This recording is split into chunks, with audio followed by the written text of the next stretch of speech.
আসসালামু আলাইকুম রহমতুল্লাহ। প্রিয় দর্শক, আপনারা জানেন আমাদের দেশের খুব স্পর্শকাতর একটি ঘটনা, সেটা হলো আপনার মেজর সিনহার যে হত্যাকাণ্ড।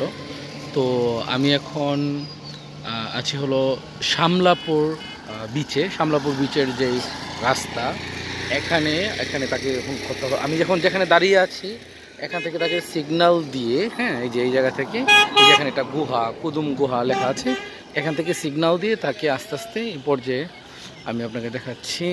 আপনাদেরকে এই যে সামনে একটা গাছ দেখা যাচ্ছে, তো আশেপাশের মানুষদের বক্তব্য হলো এই গাছের এখানে নিয়ে তাকে হত্যা করা হয়েছে, যেখানে এই যে ছোট একটা টং বসে আছে, আর এই জন্যই তার স্মৃতিফলক এখানে বানানো হয়েছে। ঠিক আছে, এটা হলো তার স্মৃতিফলক, মেজর সিনহার স্মৃতিফলক।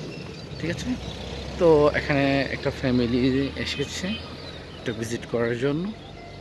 ওকে, এটা হলো আশপাশের ভিউ। এখানে কি লিখেছে, সিনহা স্মৃতিফলক শুভ উদ্বোধন করেন জেনারেল ওয়াকারুজ্জামান, সেনাবাহিনীর প্রধান বাংলাদেশ সেনাবাহিনী।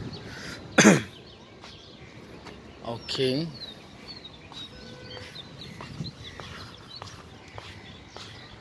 এটা হলো তার স্মৃতিফলক। এখানে লেখা আছে আ hero, a retired military officer, an ever smiling face, a fitness enthusiast, an inquisitive explorer, an ever innovative and avid reader, and an adventurist companion with a big heart and a real hero. Okay, course-mates and platoon commanders.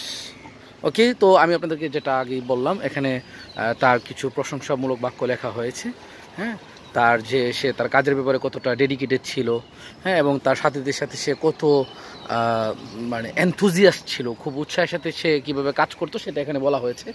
আর এটা তাকে স্মরণ রাখার জন্য এখানে যেহেতু তাকে হত্যা করা হয়েছে, এই যে ছোটো একটা টং দেখা যাচ্ছে, আমরা খেয়াল করছেন কিনা, এই যে গাছের নিচে এখানে তাকে হত্যা করা হয়েছে।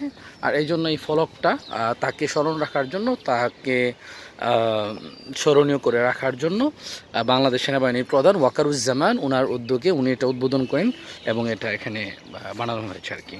আল্লাহ রাব্বুল আলামিন তাকে জান্নাতের উঁচু মাকাম দান করুন, কারণ সে দেশের জন্য শহীদ হয়েছে। রাব্বুল আলামিন তাকে জান্নাতের উঁচু মাকাম দান করুন, এটাই আমাদের কামনা।